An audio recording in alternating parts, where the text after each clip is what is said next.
Bienvenue à toutes et à tous dans ce nouvel épisode de l'été chez nous, une série qu'on vous propose chaque jour sur BFM Lyon pour découvrir durant l'été plein d'activités à faire à Lyon et ses environs. Aujourd'hui, on vous emmène découvrir la forêt de Justin. C'est une ferme où il y a plusieurs animaux, des espèces un peu atypiques qu'on n'a pas forcément l'habitude de voir. Vous voyez ici, c'est le départ de la ferme. Donc on y va, c'est parti. D'abord il y a Hector le castor et Édouard le canard et José le sanglier et Charlotte la marmotte. Et pour la visite, on rejoint Gaël. Bonjour Gaël, merci d'être avec nous. Vous êtes bénévole ici depuis plusieurs années déjà. Quelles sortes d'animaux atypiques on trouve et combien il y a d'espèces dans cette forêt de Justin ?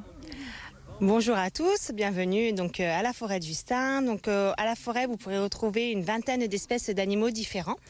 On a des animaux atypiques tels que les rennes du Père Noël qui sont avec nous, que le Père Noël nous laisse gentiment durant l'été pour qu'on s'en occupe pendant que lui se repose. On a également le buffle d'Asie, les Watusi que vous aurez la chance de découvrir.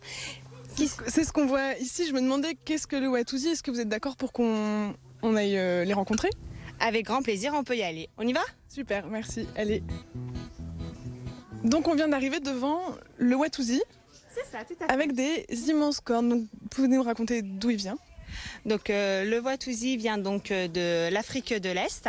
Il a des grandes cornes et il fait partie de la famille des bovins. En Afrique, en fait, c'est un signe de richesse, les Watusi. Donc, ils ont des grands troupeaux.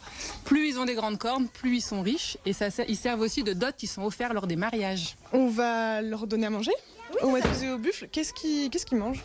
Alors, ils ont du foin et en plus, en complément, on leur donne des grains qui sont composés de céréales et d'apports en foin un peu plus riches. C'est leur unique alimentation. C'est ça, leur unique alimentation parce que malheureusement, il n'y a pas d'herbe, donc il faut complémenter pour remplacer l'herbe. Alors là, on va rentrer dans l'enclos des chèvres. On a le droit ? Oui, c'est un des enclos avec un point vert où on a le droit de rentrer. Donc c'est l'enclos des chèvres naines. Et je vais vous présenter Luciole qui est née il y a 1 mois et demi. C'est parti. Allons-y. On peut rentrer dans les enclos, c'est pas seulement des animaux qu'on voit de loin, les enfants peuvent les toucher, les caresser, les découvrir de cette manière-là. Alors tout à fait, on est une ferme pédagogique et le but c'est de pouvoir aller à la rencontre des animaux. Donc on a plusieurs enclos à point vert où les familles peuvent rentrer pour aller caresser les animaux tels que les chèvres. Donc là c'est les chèvres naines qu'on peut aller à la rencontre et caresser. Donc là on assiste à une scène plutôt mignonne où les enfants vont caresser Luciole, la petite chèvre qui est née il y a seulement 1 mois. Alors c'est doux les enfants ? Oui. Ouais. Est-ce qu'elle est gentille Luciole ?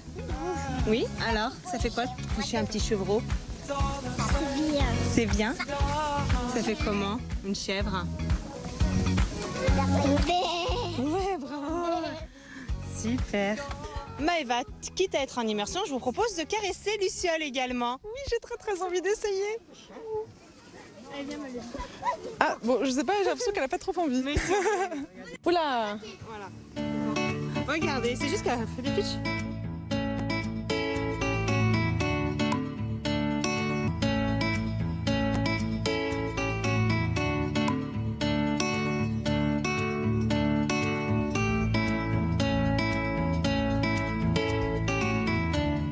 Madère, il a que des dents en bas. Ou c'est seulement lui ? Oui. C'est très particulier. Il faut se laisser faire. Oui. Ah oui. Ouh là là. Du coup, on est sur un espace qui fait à peu près 2-3 hectares, vous m'avez dit tout à l'heure, avec des animaux qui viennent d'où ? Vous les avez récupérés comment ? Donc on a des animaux qui viennent de cirque, il y en a d'autres qui ont été sauvés d'autres fermes pédagogiques. Donc c'est tout un travail de mise en confiance et avant avec l'animal, on ne les met pas dans l'enclos directement. Il y a un moment où ils sont en quarantaine, on ne sait jamais ce qu'il peut avoir et ensuite on les introduit avec les autres animaux. Comment on les habitue à vivre dans un enclos alors que c'est des animaux sauvages et avoir confiance en l'homme ? Alors nous, tous les animaux qu'on a ici étaient déjà dans des enclos auparavant. Après, c'est un travail de médiation avec eux. Et dans l'équipe, on a des personnes qui sont soigneurs animaliers, qui ont des diplômes. Et du coup, c'est eux qui vont mettre ça en avant. Et on a aussi donc les bénévoles qui nous aident énormément sur la ferme et qui font un travail gigantesque pour permettre justement que les enclos soient propres et que tous les animaux sont en confiance. Ça va.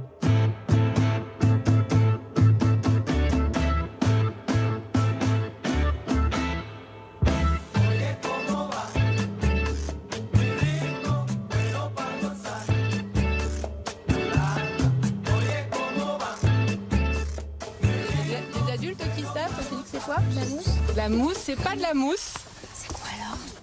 Donc là, on est en train d'assister à une petite animation découverte des rennes. Et donc, il y a les enfants qui sont là, qui vont écouter attentivement et qui après vont pouvoir rentrer dans l'enclos. Donc c'est la principale alimentation des rennes, surtout en hiver. Alors les enfants, vous avez besoin qui veulent donner des poignées de lichen. Tout le monde, mettez bien les deux mains. Ne vous inquiétez pas, il y en a pour tout le monde. Bon.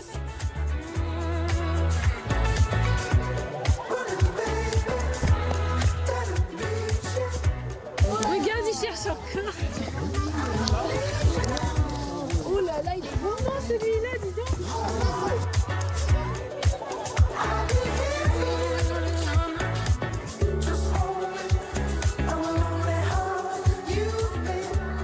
Alors, à la forêt de Justin, on pratique ce qu'on appelle la médiation animale auprès des enfants et aussi des adultes. Donc, Émilie, c'est quoi le principe de la médiation animale? Comment y sont les enfants ensuite? Alors la médiation animale, c'est utiliser les interactions positives entre les animaux et les humains. Souvent, les enfants, ça les amène au calme. Surtout qu'on leur explique que les animaux, ils ont besoin de calme, ils aiment qu'on parle doucement parce qu'ils ont une ouïe qui est meilleure que la nôtre.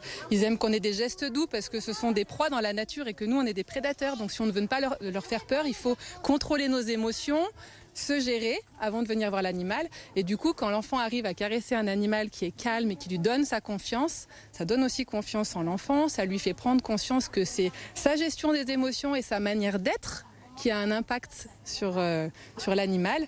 Et du coup, il prend vraiment conscience de lui-même et de sa façon d'interagir avec les animaux et après aussi avec les gens. Qu'est-ce qu'ils vous disent les enfants et les parents après des sessions comme ça avec les animaux? Alors souvent, pour les parents qui ont des enfants un peu hyperactifs, etc., ils sont épatés du calme que les enfants ont en disant mais on n'aurait jamais cru qu'ils arrivent à parler doucement, qu'ils soient capables de se mettre accroupis près d'un animal, d'avoir des gestes doux. Et les enfants, quand ils ont réussi à faire ça, ils veulent plus partir, ils disent mais on est trop bien, on veut l'adopter, on se sent apaisé. Voilà, ça leur fait du bien et ils se rendent compte qu'ils sont capables aussi d'être calmes et que ça leur fait du bien. Ils disent ça fait du bien à mes oreilles, ça fait du bien à ma tête, ça fait du bien dans mon corps, certains me disent aussi. Alors Virginie, vous êtes venue avec vos deux garçons? Oui, c'est ça, tout à fait. Comment vous les avez trouvés pendant l'animation, puis là au contact du renne? Je trouve que ça les apaise. C'est vraiment ludique et en même temps pédagogique, donc je trouve ça super. Et puis on voit, ils ont une certaine douceur en fait, qu'au quotidien ils ont moins. Donc on voit bien que le contact avec l'animal c'est totalement différent. Donc voilà, et je pense qu'ils sont contents. C'était bien de caresser les rennes, parce que j'en avais jamais vu auparavant. Moi, je savais pas que les rennes, ça avait des poils sur les bois. Maintenant, à votre avis, est-ce qu'il en reste beaucoup des rennes?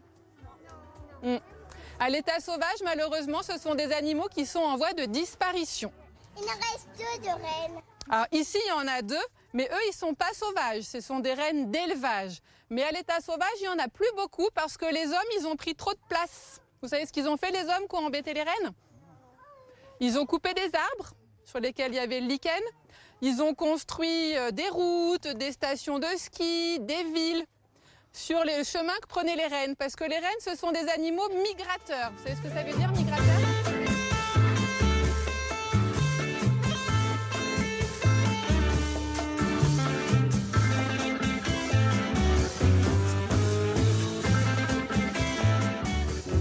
On a fait le tour de la forêt de Justin, j'espère que ça vous a plu.